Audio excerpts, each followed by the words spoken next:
ये वीडियो देखने के बाद आप लोगों को ना किसी और साइट में जाके ये सर्च नहीं करना पड़ेगा कि पैसे कैसे ट्रांसफ़र करने हैं। थ्रू अ फेसबुक ग्रुप उनको एक बंदा मिला जिन्होंने उनको बोला कि चलो आप मुझे इंडिया में पैसे दे दो, but don't fall for such fraud activities.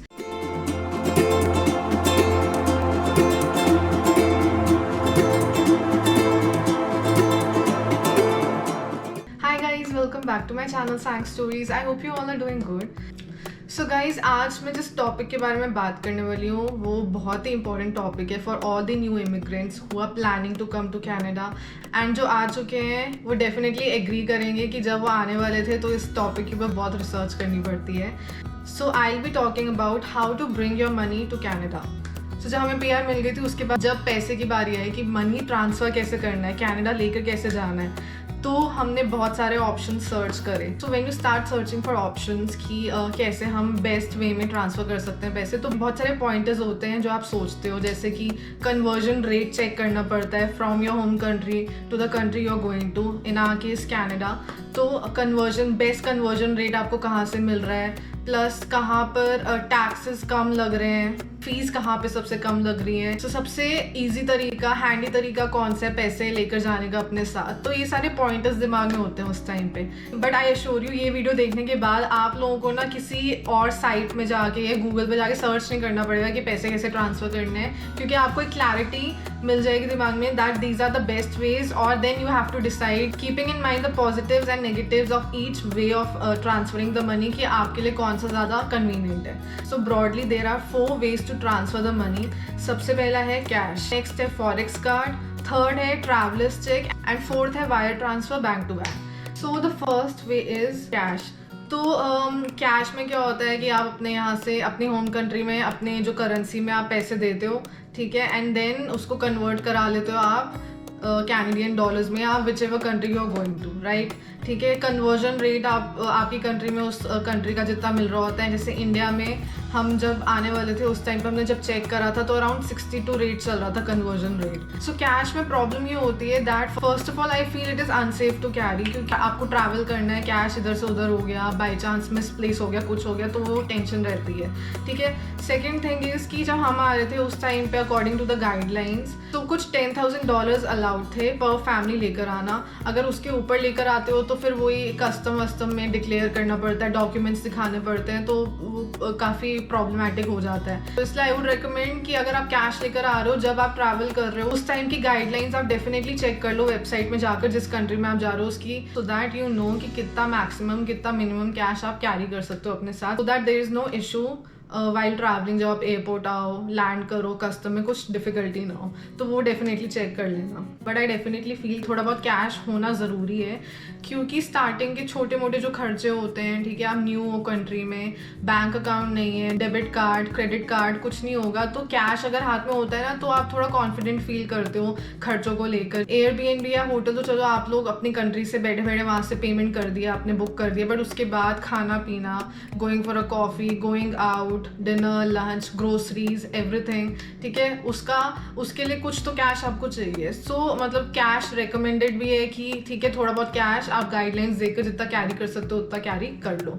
सो हमने जब कैश एक्सचेंज कराया था आने से पहले, तो हमें जो एक्सचेंज रेट मिला था, कन्वर्जन रेट मिला था, वो था कुछ आई थिंक 61.50 मिला था हमें। एंड आई रिमेंबर जब हम 2019 में आए थे तब जो रेट मिला था हमें that was around I think 56 point something. तो मतलब जस्ट क्वाइट सरप्राइजिंग कि 2 साल में कितना चेंज आ गया, 56 से 61 हो गया। आई थिंक महंगाई बढ़ती जा रही है, एक्सपेंसिव होता जा रहा है सब कुछ। So guys, coming to the next way, forex card. So I think most of you must be knowing forex card क्या होता है, बट जिनको नहीं पता, बेसिकली फॉरेक्स कार्ड जो होता है it is like debit card only. You just have to put some money in it and उसके बाद आप उसको डेबिट कार्ड की तरह यूज़ कर सकते हो, जैसे डेबिट कार्ड यूज़ करते हो। सो बेसिकली जितना पैसा आप सोच रहे हो आपको अपने साथ कैरी करना है, उतने ही पैसे का एक फॉरेक्स कार्ड बना सकते हो। तो मैं बैंक में जाऊँगी, वहाँ पर पैसे डिपॉजिट करूँगी, जो भी एक्सचेंज रेट होगा उसके हिसाब से उसमें पैसे मुझे मिल जाएंगे। So basically forex card is just like debit card only. आप उसी तरीके तरीके से जैसे डेबिट कार्ड यूज़ करते हो वैसे यूज़ कर सकते हो। तो सबसे पहले I think forex card definitely it's very handy, easy to use है। कैश में जैसे स्ट्रेस रह सकता है, चोरी हो गया, मिसप्लेस हो गया कैश, वैसा डेबिट कार्ड में नहीं होगा। मतलब मिसप्लेस तो ये भी हो सकता है, but it is easy to carry, क्योंकि डेबिट कार्ड है, आप उसको आराम से कैरी कर सकते हो, राइट। देन आई थिंक आप इजीली उसको जब आप फ्लाई करके पहुंचोगे कनाडा, उसके बाद आपको जहाँ भी यूज़ करना है आप जस्ट स्वाइप कर सकते हो एज अ डेबिट कार्ड। सो आप उसको स्वाइप कर सकते हो स्टोर्स में, ग्रोसरी स्टोर्स में, जहाँ भी आपको यूज़ करना है। अगर आपको कैश चाहिए तो वो भी आप विड्रॉ कर सकते हो, ATM में यूज़ कर सकते हो, उसको कैश विड्रॉ कर सकते हो। तो I think very easy to use. So forex card में जो ड्रॉबैक है वो ये है कि आप फॉरेक्स कार्ड को एज अ कार्ड तो यूज़ कर सकते हो। सो अगर आपको बैंक अकाउंट में मनी ट्रांसफ़र करना है थ्रू फॉरेक्स कार्ड, तो आपको विड्रॉ करना पड़ेगा ATM से जाके कैश, एंड हर विड्रॉल पे कुछ ना कुछ फीस लगती है, and there is a limit to withdrawal also, and there is a limit also कि आप कितना विड्रॉ कर सकते हो पर डे के हिसाब से। आई थिंक कुछ $250 के अराउंड आप अप्रॉक्सीमेटली विड्रॉ कर सकते हो पर डे, उसके ऊपर आप शायद नहीं कर सकते हो। प्लस हर विड्रॉल में कुछ $2 to $3 की कैनेडियन डॉलर्स की फ़ीस भी लगती है। So I think that is a drawback कि फ़ीस एक्स्ट्रा लग रही है, प्लस विड्रॉल के लिए आपको लिमिट दी गई है, उतना ही आप विड्रॉ कर सकते हो। सो आई थिंक इसलिए काफ़ी लोग फॉरेक्स कार्ड प्रेफर नहीं करते because of this drawback also. आप लोगों को लग रहा होगा कि वीडियो चलते चलते बीच में मैंने ये टाइम लैप्स क्यों डाल दिया। ये टाइम लैप्स इसलिए डाला मैंने क्योंकि मैंने पूरी वीडियो शूट कर ली, कंप्लीट कर ली थी शूटिंग, ठीक है। उसके बाद मैंने चेक करना जब स्टार्ट करा वीडियोस की, चलो आई जस्ट चेक कैसी आई हैं, तो मैंने देखा स्टार्टिंग के 2 पॉइंट्स बहुत अच्छे खासे वीडियो बन के आ गई, ठीक है। लेकिन बाकी के जो पॉइंट्स मैंने जब वीडियो बनाई एंड जो एंडिंग करी, वो पता नहीं कैसे मुझसे या तो कैमरा में गलती से बटन दब गया और टाइम लैप्स पे चला गया, तो ये पूरा जो बाकी के पॉइंटर एंड जो एंडिंग थी वो टाइम लैप्स में शूट हो।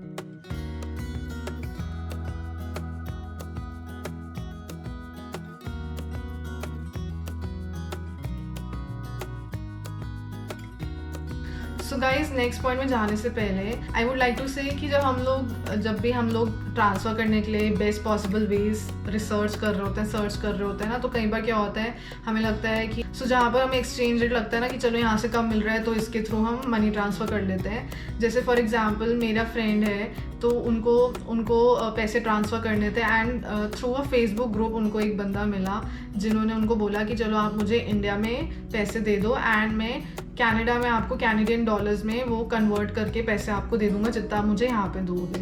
तो मतलब उनको, मेरे फ्रेंड को वो बंदा जेन्युइन लगा, एक्सचेंज रेट भी वो डेफिनेटली कम, मार्केट प्राइस से कम दे रहा था, तो ही फेल फॉर दैट, और उन्होंने अपने पैसे वहाँ पर उनको इंडिया में दे दिए, थिंकिंग जब वो कनाडा आएंगे तो उनको यहाँ पर चलो पैसे मिल जाएंगे, और एक्सचेंज रेट भी मार्केट प्राइस से कम था।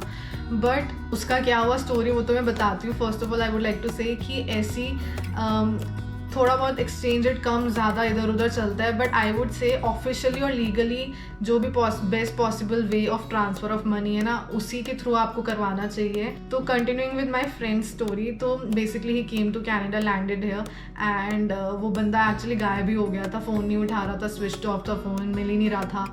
तो फाइनली इधर उधर फ़ोन लगा के उस बंदे को किसी तरह ढूंढ के, एंड फाइनली पैसे बहुत टाइम के बाद जाके, पूरे तो नहीं, जितने भी निकल गए, बट बहुत ही मतलब क्या बोले स्ट्रेसफुल इवेंट था वो जो, क्योंकि you are in a new country, already इतना कुछ स्ट्रेस है, पैसे भी आप अपने हिसाब से लेकर आए हो, ठीक है, और वो यहाँ पर आपको नहीं मिले, तो you know how difficult it can be.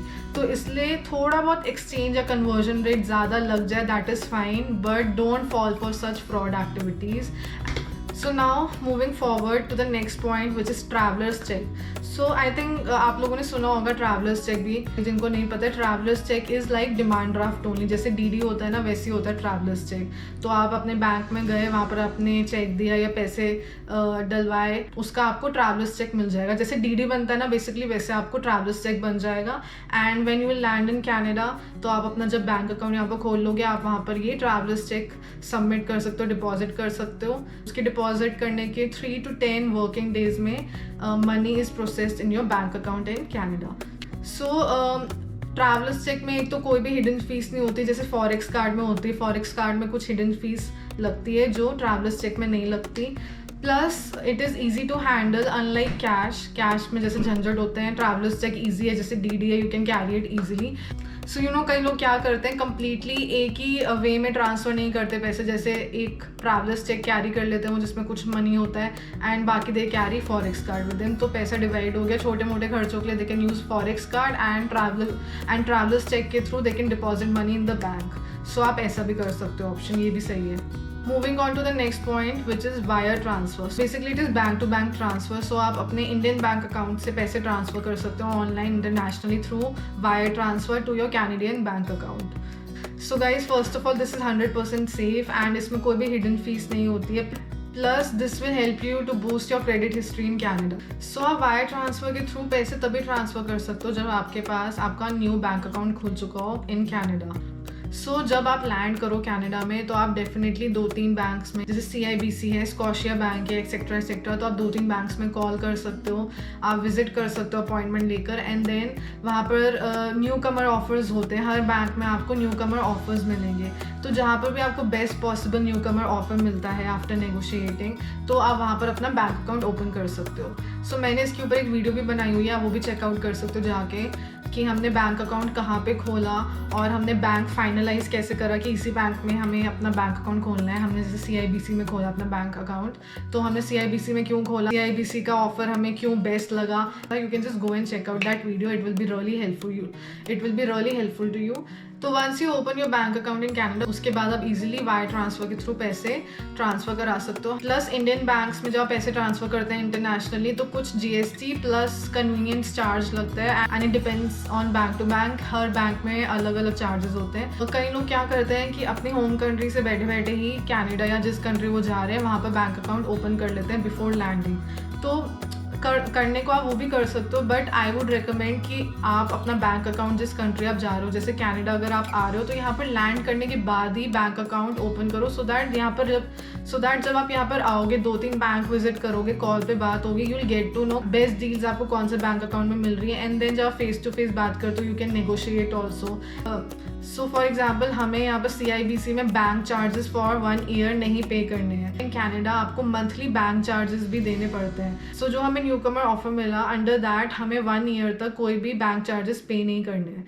So that is a really good option, काफ़ी मनी सेव हुआ हमारा, वरना हमें बैंक चार्जेस देने पड़ते हैं मंथली। सो इसलिए मैं बोल रही हूँ यहाँ पर आने के बाद अगर आप बैंक अकाउंट खोलते हो तो इट्स अ बेटर ऑप्शन। खोलने को आप इंडिया से भी खोल सकते हो, इट्स अप टू यू।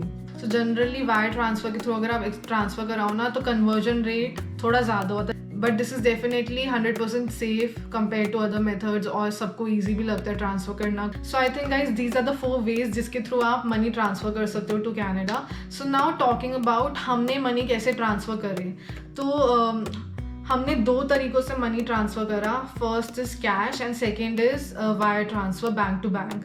तो हमने कुछ अमाउंट तो कैश में कन्वर्ट करा लिया था, एंड मैंने आपको बताया कन्वर्जन रेट हमें मिला था 61.50, ठीक है।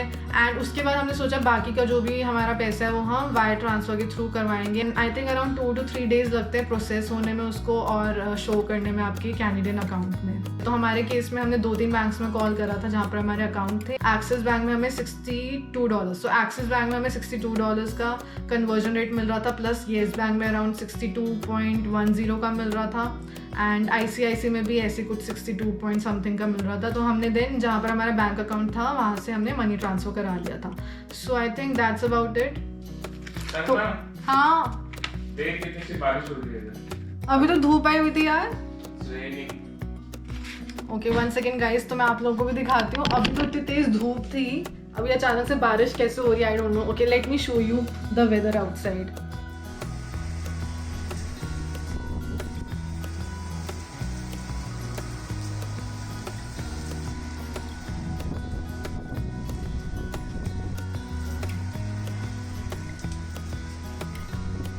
So guys, I think that's about it. These were the 4 best possible ways to transfer the money from India or your home country to Canada. अगर आप लोगों को कुछ भी questions, queries या doubts है, आप definitely comment कर सकते हो, and I'll be happy to help you like always. So अगर आप लोगों को मेरी आज की वीडियो अच्छी लगी हो तो please do like, share and subscribe to my channel, and I'll see you in my next video. Till then, bye.